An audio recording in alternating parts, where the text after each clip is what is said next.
అందరికీ శిరస్సు వంచి నమస్కరిస్తున్నా సోదరులారా. ఎందుకంటే చాలా డిసిప్లైన్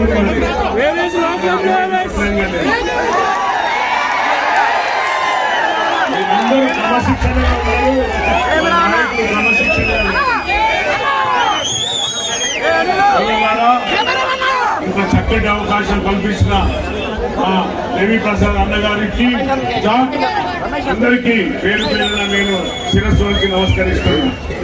మారుమూల గ్రామాల నుండి కూడా ఇంత పెద్ద ఎత్తున తరలి వచ్చి మాలల ఐక్యత, మాలల యొక్క ఆత్మాభిమానాన్ని చాటిన మీ సోదరులందరికీ, సోదరిమణులందరికీ పేరు పేరున మరొకసారి నమస్కారాలు.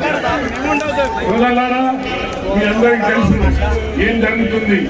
ఇన్ని రోజులు మనకు ఒక నాయకుడు ఉండే పివి రావు గారని, స్వర్గీయ పివి రావు గారు స్వర్గీయ అయినాక మనము అందరం వెయిట్ చేస్తున్నాం. ఎవరు రావాలి, ఎవరు కావాలి, ఎవరు కావాలి నాయకుడు.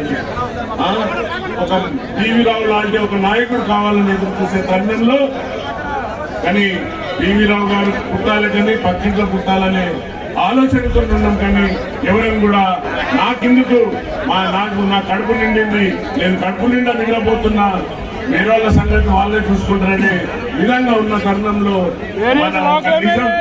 నిజం అనేది మనం అందరం నిద్రపోయినాం. ఒక అబద్ధం అనేది మొత్తం అన్ని రాజకీయ పార్టీలు కాడ తిరిగి మాలలంతా దోచుకుంటున్నారు.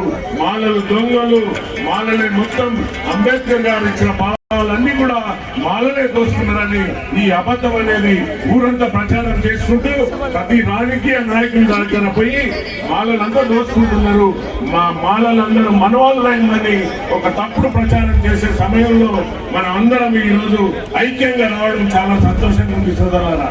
ఒక్కటే చెప్తున్న సోదరులారా, ఆరంభం కాదు, ఇది ఆరంభం కాదు, ఇది ఒక దశ దిశ నిర్దేశంగా ఉండాలని నేను ఈ సమావేశంగా కోరుకుంటున్నా.